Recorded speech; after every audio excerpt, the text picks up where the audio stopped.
sales organization, you want 60% or better of your business coming from referrals. And so now I'm learning that things are not so straightforward like that. That's coming with time, maturity, emotional intelligence. I started getting into the environment hunting at 7. Oh, wow. Because I started to shoot the bow, bow and arrow and learning that. What I learned is that people don't like the scripted version of you. Well, guess what? That building was 100% leased, fully spoken for prior to certificate of occupancy. I think that people don't see that. They just think, like exactly how you said, like it's just like, oh, I just woke up here. There's two sides to passion, right? There's a harmonious side and there's an obsessive side. Sometimes you expect the punch because that leaves the person open. So, I knew where to take my hits. I knew when to duck. He looked at me straight in my face and told me, listen, I'm good whether you make it or you don't. I'm good. You're not. Welcome to another episode of the Bottom Line Podcast, where we say what we mean and we mean what we say, because at the core of everything that is, was, and forever will be, there will always be the bottom line. Today's guest, all right, ladies and gentlemen, welcome back to another episode of the Bottom Line Podcast, where we say what we mean and we mean what we say, because at the core of everything that is, was, and forever will be, there will always be the bottom line. Welcome back, ladies and gentlemen. I've taken some time off of doing this podcast, really because I just don't have time to do it. But there's so much going on in the world right now. I made a little bit of time, and I'll do more of them, I promise. But you got to find value. If you don't find value, tell me what you want me to talk about. But there's so much going on right now that I'm like, you know what? Let me just get on here because I can't get everything out on a 1 minute and 30-second reel. Okay. So with that being said, welcome back to another episode of the Bottom Line Podcast. I intend to put these out more consistently and and build out the YouTube channel as I've been wanting to do. This was a project that started way back when we got hit with COVID, and it was really about just maintaining relationships and creating like an online network where anybody and everybody could jump on the YouTube channel and pretty much pick out who they want to work with and get a little bit of an idea of who they want to work with in whatever area it is, based on the long form content that's there on the YouTube channel. Okay. And it's worked out really well. And, a lot of business has been done with that, you know what I mean? And I kind of want to bring that back because the digital aspect of entrepreneurship and business and networking needs to happen, okay? And it's continuing to happen, and it's really helpful for that if you have a digital footprint. So if you do find value in these conversations and you want to jump on this podcast and have bottom line conversations about whatever's going on in your world, whatever your opinions are about what's going on in the world, whether it's in your industry, whether it's just, in the world, whether it's in your community, whether it's in your target demographic, within your business, whatever it is, you want to just jump on and just share your 2 cents, your opinions about, and get to the bottom line of what's going on in your industry, in your world. This is a good place for you to do it. Okay. So the first thing I want to talk about first and foremost is I got to tell you, man, ambition drives just about everything. Some people can be overly ambitious. Some people can be, mediocre baseline ambitious. But I tell you, the people who are over ambitious, the kind of mindset that's required for you to actually be an entrepreneur, for you to be an influencer, for you to be successful in life, sometimes you have to shoot for the moon and land on the stars. You know what I mean? And that's what Mamdani did. Okay, I really, really, really think that he took a page out of Trump's book. Okay, and I'm not talking about billionaire Trump, real estate investor Trump. I'm not talking about that developer Trump. I'm not talking about that guy. I'm talking about United States of America President Trump. Okay, I think Mamdani took a page out of his book because of the audacity that this guy had to never have a job in his life, but the first job that he wants is to actually become New York City's mayor. Like, hats off to that guy, extremely ambitious, and I was saying, I said to somebody maybe a couple of weeks, I said it to somebody just last week, as a matter of fact, if you're from New York and you went to school in New York, I'm pretty sure that you have probably gone to school with somebody like Mamdani, right? Somebody who's just like, very social, somebody who's very extroverted, somebody who kind of like is like a chameleon, can blend in different crowds, right? You can't really tell where they're from, but as far as when you hang out with them, they seem to be like a lot of fun, right? And they know a lot of people and they connect really well, right? And so somebody like Mamdani, I'm not surprised that he actually won as the mayor. And then let me tell you something else, right? You got like a guy like Cuomo, right? So you got they're all Democrats, and everybody who's running on the Democratic ticket, it's like they just had a different perspective of of how they were going to run the city, but they were also all Democrats. So you didn't really have a lot to choose from, right? When it comes to Mamdani, the guy's like 33, 34 years old. He's a young guy. He's very ambitious. It's kind of like the guy who comes out of college and he wants to take on the world. He wants to solve everybody's problems, but he doesn't really know how to do it. He doesn't really know not only how to do it, but the rules of the game, right? But he's got ideas, and ideas are usually really, really good. Sometimes you got to pump the brakes on the ideas because you got to figure out who's going to help you implement those ideas and if those ideas are actually feasible. So I say that to say this. When the guy is talking about free rent, and he's talking about freezing rents, and he's talking about free buses, I mean, this guy is painting, broad strokes, but he doesn't really know how he's going to do those things. The mayor cannot do those things. Now, two things that will help you understand what he is able and what he's not able to do is watching the debates. And I think one of the debates that he had with Cuomo, right? And you got to remember, Cuomo was the governor, and before Cuomo, his dad was governor. I mean, you know what I mean? And I'm saying, like, back to back, but Cuomo's seen a lot. He's been there since his dad. Like, he's been in the field, in the industry, in the game since, his dad, Mario Cuomo. I grew up under Mario Cuomo. So I know about Andrew. I know about Chris. I know about these guys. I'm not talking like I know them personally, but if you were born and raised in New York, you've heard the name Andrew Cuomo before he became governor. And you should also know that he's not only aware of what's going on, but it's really Mario and what's his name?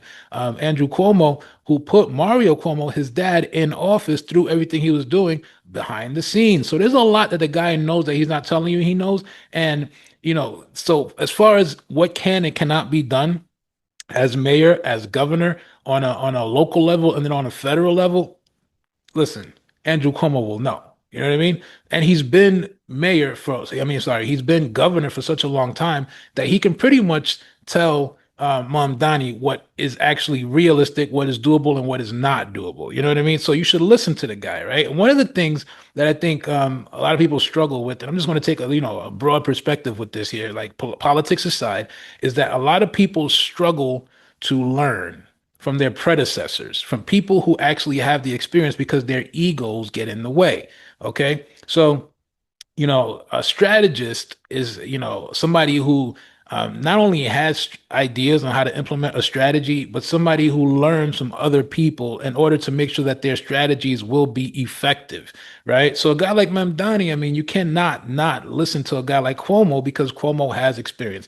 The last guy that struggled with that was de Blasio. De Blasio, Democrat, you would think they get along, right? Because they're both Democrats, but on a local level, de Blasio was not really vibing or jiving with Cuomo in terms of policies and, how to implement policies and changes that needed to be done directly for New York City, right? So what you have here is you've got somebody who is in Mamdani, you've got somebody who thinks he's going to just come in, he's going to do what he wants, and he's just going to make things work out of pure ambition and out of pure ideas. He's going to get shut down, he's going to get shut down as he goes along the way because he's going to run to a lot of roadblocks, okay? And he's got to get a lot of the approvals from two places. He's got to get them from the governor, which is Hochul, and he's got to get it from Trump.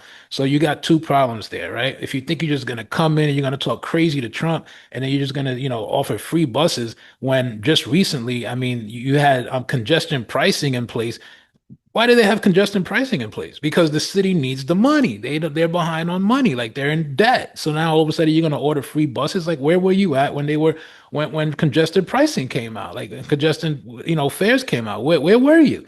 Like, did you miss that one? Like, hello, you know what I mean? So where are you coming up with this idea of free buses? Where are you coming up with this idea of freezing rents? Like, and we're going to get to the freezing rents part, but he wasn't paying attention. You know what I mean? So you can't just give out free whatever like you think you could give out. Like, it's not in your pay grade to do that, right? Then you've got another guy that he could have learned from was Mayor Adams, right? Mayor Adams is like, he was police, he was in charge of the police. I forget, I think he was Brooklyn borough president, right? Mayor Adams, Brooklyn borough president. He was also in charge of 100 men of the police force, something like that. I forget, such a long time ago. But at that time, I was in college, right on on Montague, and his office was literally right on Montague, downtown Brooklyn. I went to school at St. Francis College, and a lot of people would be coming out of his office, going into his office, and you heard the name because he was in charge of the 100 black policemen, something like that, 100 black police in something. I forget the name of it, but it was like the guy knows the local level. So it's no wonder how he went from like Brooklyn Borough president. He went from being a police chief, number one, and then he went to Brooklyn Borough president, and then he became mayor. When you're Brooklyn Borough president, you can literally, you're the mayor pretty much, but of Brooklyn. You know what I mean? When he became mayor of NYC, it was very realistic for him to do that because he understood the dynamics and how the city works. He understood, if you can understand how one borough works, then you can understand how the city works, because a lot of them work similarly, right? A lot of the boroughs, they work similarly, and that is what your city is. So of course he can go from being Brooklyn Borough president to the mayor. He's got the experience, right? And he also understands like the nuances, the crevices of the city because he was a police officer. You know what I mean? He was a cop. So, a guy like Eric Adams, you can learn from that guy. You see what I'm saying? Learn from your competition is what the bottom line is. You should always learn from your competition. Stephen Covey, I'm a student of Stephen Covey, right? Great guy. Rest in peace, Stephen Covey. Is what he says is seek to understand before being understood. And that's where Mamdani was lacking. He was not seeking to understand before being understood. He just came out of the gate trying to be understood, focused on being understood. Now he's going to run into a lot of roadblocks. He's going to run into a lot of problems, both like internally and externally. Okay. He's going to run into a lot of problems with the decision makers, the policy makers. He's going to run into a lot of problems with Hochul. He already has a lot of problems with Trump. Right? He's going to have a lot of problems, right? Because he just cannot do the things that he's promising. Like you cannot freeze buses and you can't freeze rents out of nowhere. Like that's not going to happen. It's not going to work, right? Because people literally have just stopped paying rent. Like, so if they're not happy with the services they're receiving, if they're like their plumbing is outdated or they need work with the plumbing, maybe the heating, whatever it is in those, those rents. And that's who he's targeting is rent stabilized buildings.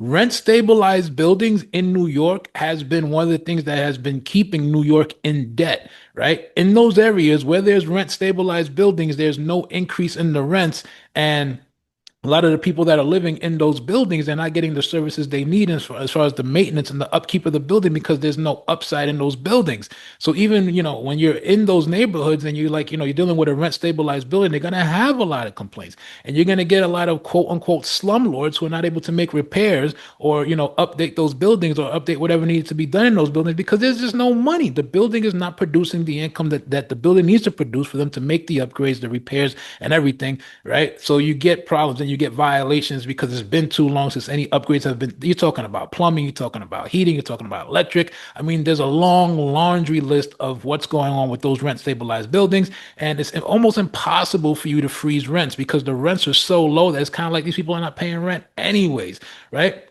So just think about that. When he's not specific about who he's freezing the rents for, who he's really targeting when he says that is rent stabilized building owners. That's who he's talking to about that. And that's been a problem for years, way before Mamdani even came around. It's been a problem forever. It's something that New York City cannot afford to address because it's too time consuming.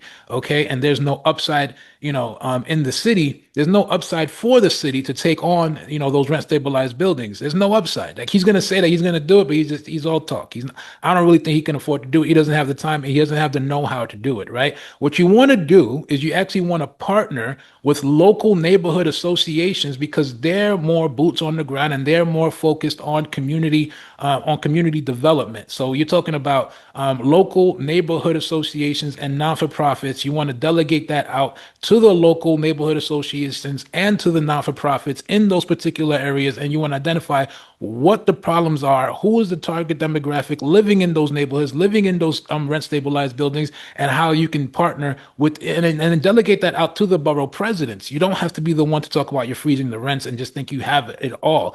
You want to gather intelligence, and he should be gathering the intelligence from the borough presidents in each borough within those municipalities where there are those rent stabilized buildings that have those problems, right? And then come up with a solution that's collaborative and cooperative, and that includes also the tenants, okay, and their insight as well, so that they can say, okay, this is what we need or how much money we're going to need so that we can make the necessary updates, upgrades, right, repairs, renovations, whatever it is, so that you can get these buildings now to start producing more of an income and do a gradual rent increase based on the that building's target demographics income requirements. Okay, because that's how it's supposed to work. Delegate out. Okay.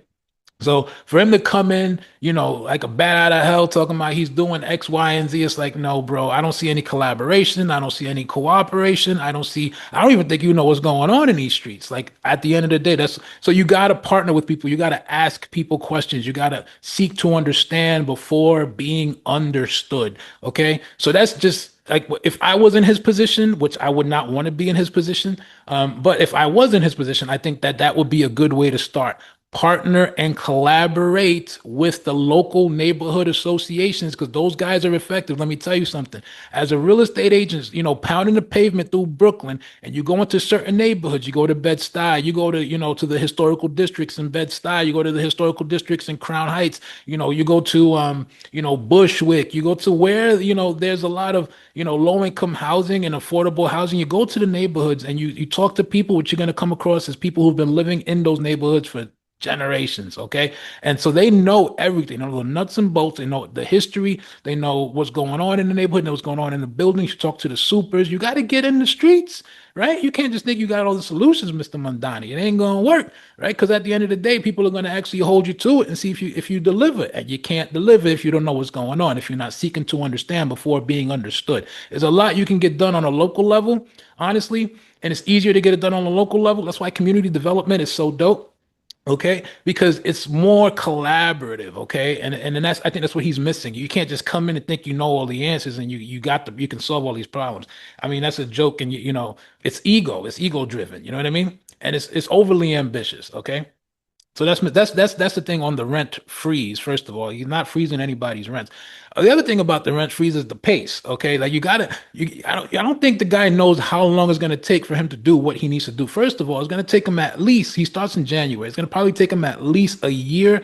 Let's call it, even if he did like an expedited process where he's like gathering intelligence and he's got everybody fully fully engaged in gathering that data in those municipalities, and he's partnering with the local not-for-profits, local neighborhood associations, and the borough presidents. Okay, let's just say that he is doing that. It's going to take you at least 6 to 9 months. Let's call it a year to be safe for you to gather the intelligence.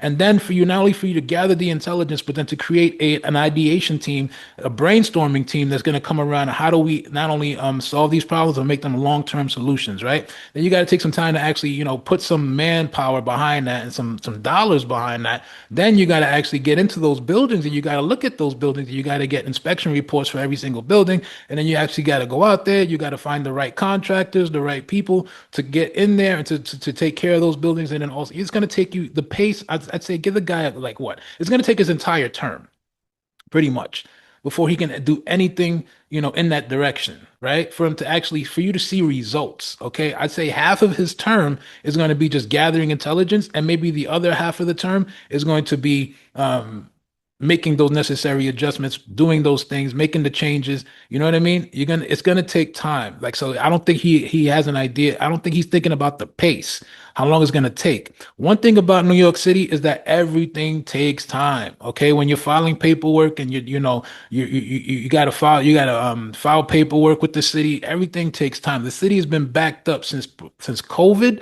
And I want to say even before COVID, when it comes to like filing paperwork, addressing violations, and everything, you name it.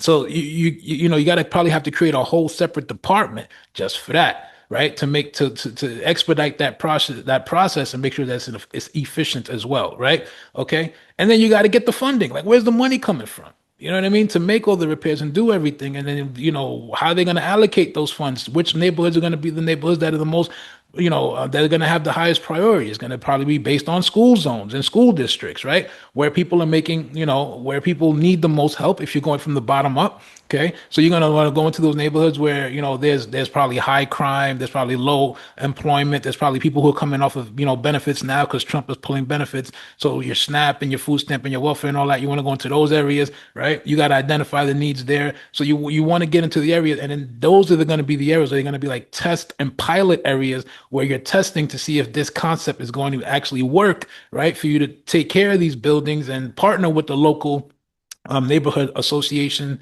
networks, and then the local, what is it, community development networks, and the local not-for-profits, and your borough presidents, right? You got to partner with all these people, okay? And then you got to go into the worst neighborhoods so that you can actually get proof of concept and show people that this stuff works, okay? It's gonna take time. Is he willing to do all of that? Nah, we'll have to see. Like, this is just, I don't think so, though, right? Like, let's just say that he was able to do that. It would take time. You have to think about the pace. How much time would it take? Okay. And then, how do we replicate that? You got to streamline that process, and then you got to actually replicate it, and then you got to implement it in other areas and other, municipalities and other boroughs. And each borough is going to be a little different, right? It's not going to be a one size fits all model. You know what I mean? So this is something that, it has to be streets, boots to the ground, and it has to be like a collaborative effort. And you got to create a whole new department, like a new, city department, so that you can address these issues and then get them fixed as you address them, right? That's just on the pace. Okay. And I don't think he has an idea what that pace looks like. Okay. Where the funding is going to come from. Okay. All right. On a local level, these things take time. All right. Now, that's just for like the freezing rents part, and we know he's not freezing rents. We know he's targeting stabilized buildings, and we also know that that there's no upside in these stabilized buildings, which is why they're in the condition they're in, and that's why they want to call these landlords slumlords or whatever it is. Okay, they have to be able to raise the rents, which is another issue that has to be addressed. How much can you actually raise the rents? They have to revisit the stabilization laws. They got to revisit that, because a lot of property owners are taking a hit, right? When you're out there and as an investor, and you're looking for upside, and you find out that property taxes is eating away at your profits, right? And then you're looking at repairs is also eating away at your profits, and your expense line is going higher. You got a problem, right? So now you got to figure out, well, how much can I actually increase the rents gradually so I can not only meet, the needs of the tenants, but also be able to cover the property taxes and then make a little bit of money, right? To have some cushion just in case you get another downturn like a COVID, like a Lehman or whatever it is, right? This is all things that I don't know that Mamdani's thinking about. I don't think the guy has that brain power or the experience. Really, I don't think he has the experience to address any of this, effectively. Okay. So he's going to need to partner and collaborate with, people who have this, who have the ability to explain all of this to him. You know what I mean? Right. So, I mean, that's one. And we didn't even really get started yet. Right. So I'm just going to leave that there for now. Now let's get into like, and there's so much more, bro. You're talking about school zones, you're talking about school districts, you're talking about safety, you're talking about crime, you're talking about being able to put businesses in those areas, you're talking about there's so much there, right? Like, you got to take a census and find out what people really need in those areas, right? You got to work with community development organizations. You might want to create a couple. You know what I mean? Like, it's crazy. So let's talk about this free buses business. Let's talk about free buses really quick. So free buses, impossible. Ain't gonna be done. Impossible. As a matter of fact, there should not be free buses, because New York is so congested that you have to get around. The fastest way to get through New York actually is with public transportation. Well, there's going to be, so you might want to think about, additional, um, I don't know if it's going to be free buses, but you might want to have other ways where people can get around, where it's not just buses, right? I like the idea of a city bike, and I like the way that China moves. So if he could implement something like, it's not just bike lanes, but, Vespas, right? If you can implement something where people can they can reduce the carbon footprint, right? And because there's an emissions problem in New York. New York has very high emissions. So I don't think you should be thinking about free buses. I think you should be thinking about how can you reduce the carbon footprint, and you can make it more efficient for people to travel, where you have less people on the buses, right? Because sometimes the buses are overcrowded. How do we make the buses more efficient, right? There's a lot of ways for people to travel where it doesn't have to just be, free buses. That's kind of crazy. If you have free buses, you're going to have jam-packed buses, and the city cannot afford it. The city needs every single dime they can get off these buses, okay? Because people got to get to work. And then you got people who don't live close to trains, so they have to take a bus to the train. Like, you're not going to get free buses. If you get free buses, you're going to have overcrowded, overpopulated buses. So that's a problem. Plus, who are you gonna talk to in the MTA to get free buses? Like, how are people gonna get paid? How are the conductors gonna get paid? How are the bus drivers gonna get paid? This guy's never really had a business. You know what I mean? Because like free buses means nobody gets paid, right? And at the end of the day, I can tell you this: these guys are like city workers, so you're taking money out of the city if you're offering free buses. And I'm just gonna leave the free buses things there. I'm just gonna leave that there, right? Because it's not gonna happen. Forget about it, right? He's made a lot of promises that I don't think he can keep, and I don't even think he knows how he's going to do any of the things he's promising on, right? But he's very, very, very ambitious, and ambition does not cut it. Okay, ambition does not cut it. You got to do better than that, buddy. Okay, especially when you're dealing with New Yorkers. Now, here's the other thing I want people to understand. It's okay. It's gonna be okay. Okay, every few election cycles, when it comes to New York, the market, it does, it fluctuates. It goes up and down. So even if he does drive down the value of properties in New York by being mayor and implementing whatever policies he can implement, people are going to be watching. People are going to be watching from, you got New Jersey, you got New York, and you've got Connecticut, right? People are watching, investors are watching, so that as soon as Mom Donnie's turn is like coming close to an end, people are gonna swoop in, they're gonna buy what's cheap, they're gonna buy properties, they're gonna wait for everything to get marked down, and they're gonna come in, they're gonna swoop in, they're gonna buy. Why? Because it's New York. New York never stays down. Ever, ever, ever, ever. It never stays down. When I first got into real estate in New York, I was coming in the game when we were just coming out of Lehman. So I think I got in 2010.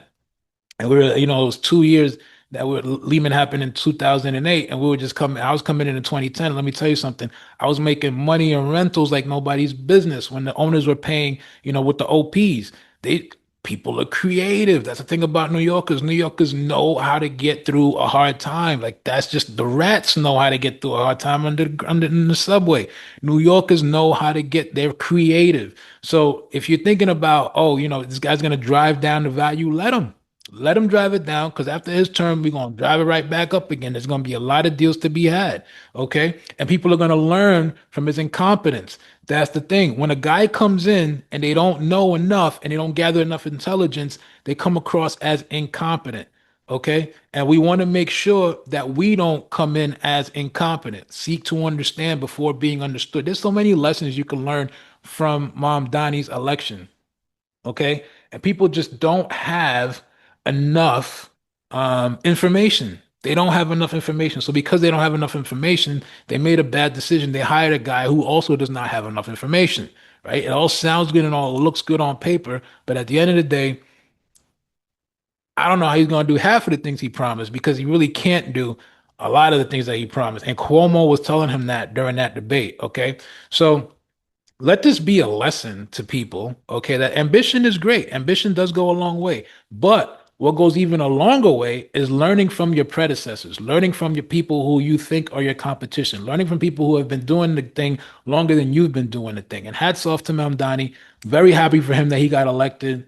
I think ambition, if you are an ambitious person and you are driven by, doing what you think you were put on this planet to do, and you chase it, go after it. But then we all get stuck in this place after you chase that thing that you really feel like you were put here to do. You get stuck with this, you get stuck in the what now moment, right? And I think that's where he's going to be now. It's going to be like, well, what now? What do I do now? I didn't even know I could do this. I didn't know I could win, right? You know what I mean?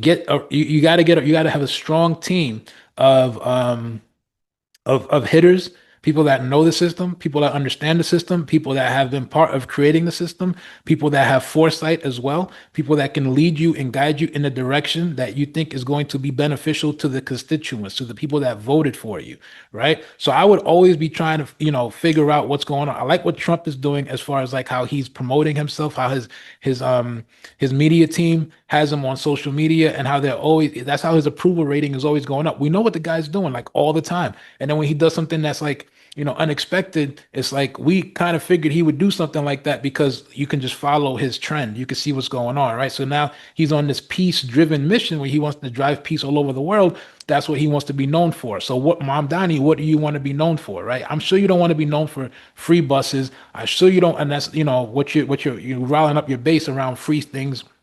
I'm sure you don't want to be known for that. I'm sure you want to be known for something that actually was effective, right? So just figure out what that is, bro. Once you figure out what that is, you can implement it. But my suggestion is, and I would not want to be in your seat. I would not want to be in that seat at all.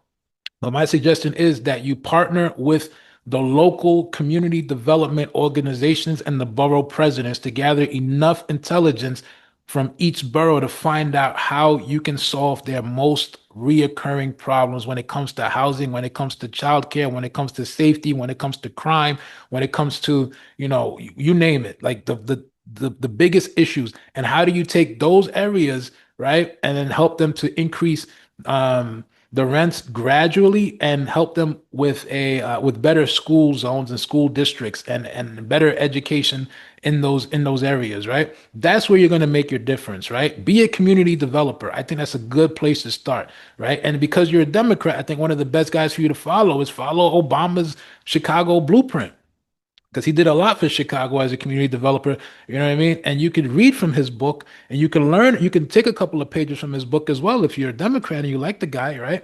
You might want to take a couple of pages from him.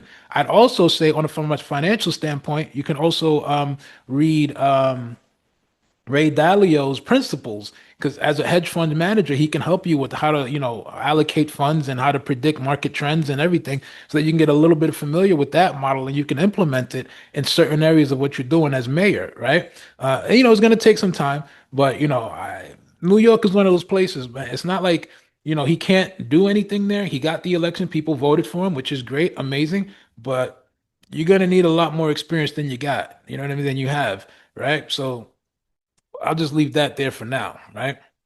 So that's Mr. Mamdani. Okay. Another thing that I think where people kind of need to zero in on is, the job markets are going to be the job markets. There's always going to be, room for growth in certain job markets, right? And one of the things that I'm learning a lot right now is, from the recruiting side of the business, is people need consistent work, okay? And they need to have actual increases in their in salary, right? They need to be able to make more money, right? And the way that you do that is you got to go out there and you got to get more credentials and you got to increase your value, and you got to do that within, I'd say, your first year and a half. Okay. If you want to make more money living, on this planet, it doesn't matter what the cost of living is, always increase your value at least within a year and a half, 2 years tops. Get the credentials that you need, find out what direction your industry is going in, and then go get credentialed in that, right? So that you can increase your value, right? Whether it's going to be as a value add and they can give you a raise at your job, or you can take that and you can add it to your to your side hustle, and then you can kind of do that, as an independent contractor, just to have some more money coming in. But, certain industries are evolving. And if you're not building a platform for yourself, you're not finding a way for you to get ahead, financially, then you're going to be stuck in the mud. You know what I mean? And that's what you don't want. Now, New York is very expensive, and a lot of the blue cities where the job markets are at, right? I mean, there's opportunities for upward mobility if you can increase your value and bring something to the table. So always be looking for opportunities to grow, but don't just be looking for opportunities to grow because you've been there a while. It's going to be based on merit. It's going to be based on what you bring to the table. It's going to be based on what does 3 to 6 years, down the line look like, right? Not just for you, but for your department, for your industry. And you got to have that foresight. 3 to 6 years is being very conservative. I'd say you got to have a 10-year outlook. If you don't have a 10-year outlook, you should probably start looking at what your game looks like 10 years from now, right? So that you can reverse engineer from there and figure out, what licenses do I need to get, right? What credentialing do I need to get? How do I implement what my company will need 10 years from now, so that they can look at me as the expert. I was watching this movie, Hidden Figures. Hidden Figures is really good. It had Taraji P. Henson, and they were actually and they were black women, right? And I think they were working for NASA, right? And I think they were about to get replaced with these freaking computers. And I was thinking about AI and how a lot of people are afraid of being replaced by AI. But even the computers was making mistakes when it comes to longitudinal and latitude and longitude and geographic settings and all that. Like the computers had a problem.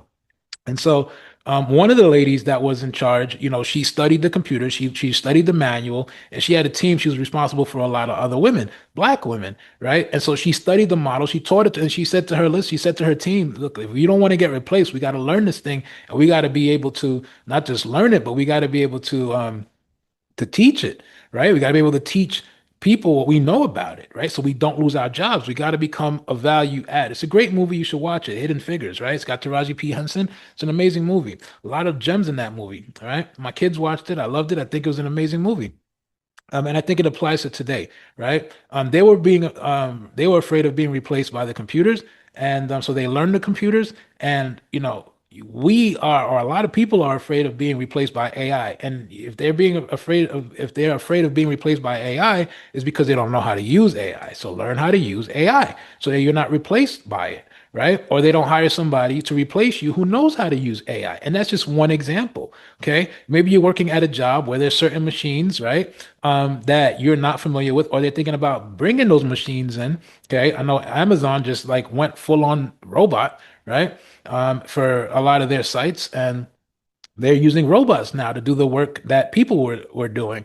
And they could do that because they were menial tasks, right? People were not really necessary to do those jobs anymore, right? And that's where we're headed. So whatever the machine might be, okay, wherever you're working, make sure that you learn that machine. And it doesn't necessarily have to be a machine. It might be a system. It might be a process. It might be something that is more streamlined. It might be something that your company is missing, and that you can streamline that process to help that company to help your company, your business make more money. Implement that, be the subject matter expert, and increase your value, right? If you don't have a 10-year outlook, start with a 3-year outlook, start with a 36-month outlook, right? And say, you know what? I think if we had this, it would make our team move a lot faster. It will make us much more efficient. It would help us increase revenue, whatever it is. Identify it, look 5 years out, look 3 years out, you look 10 years out, whatever it is, and then reverse engineer from there and say, you know what, I think I can implement this. And this is where the value, this is where I'm adding value. And then you get your increase, right? You get your promotion, you get your raise, and now you can actually start saving money. You can start investing money, and you don't have to worry about, probably being replaced by AI, losing your job, downsizing, or a guy like Mandani coming in and messing the whole game up for you, right? Okay. I mean, these are just some things for you to think about. So, and also, you get to pick where you want to live. Like, you're not a tree, you can move around, right? So if a guy like Mandani comes in and you just feel like, because this is a test right now, we're being tested, right? So it's kind of like you figure out, I want to go live here. I want to homeschool my kids. I want to have a different lifestyle. Why not? Increase your value first, and then get to that, that financial goal that you're looking for. And then you can change your lifestyle, right? Based on those things. Okay. So these are a couple of things that I think will be really, really helpful, addressing, being mindful of the pace, checking your ambition. Okay. Making sure that you are seeking to understand before being understood. All right. And increasing your value. You take these and you implement them into your week. All right. If you're in real estate right now and you're looking to make money with, get listings to kickstart your 2026, what I want to say is 2026 is going to be an amazing year. No matter what, it's going to be an amazing year. Okay. It's going to be much better than 2025. Okay. And I'll say that I say that for several reasons, which I'm not going to get into right now, but 2026 is going to be an amazing year. If you are a realtor and you want to start making money in the pre-foreclosure space, we're seeing a lot more pre-foreclosures throughout the 5 boroughs, okay? And it's actually nationwide, but I like to focus on the 5 boroughs because that's my wheelhouse, okay?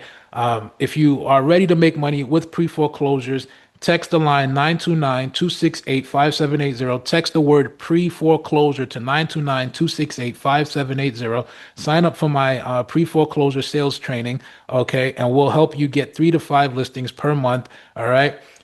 Pre-foreclosures, so you can start making money in today's market, okay? Again, if this is helpful to you, like, share, subscribe, comment, and I will see you guys with more on my next episode when I drop the next one coming up soon. Again, this is the Bottom Line Podcast, where we say what we mean and we mean what we say. Because at the core of everything that is, was, and forever will be, there will always be the bottom line. Catch you on the next one.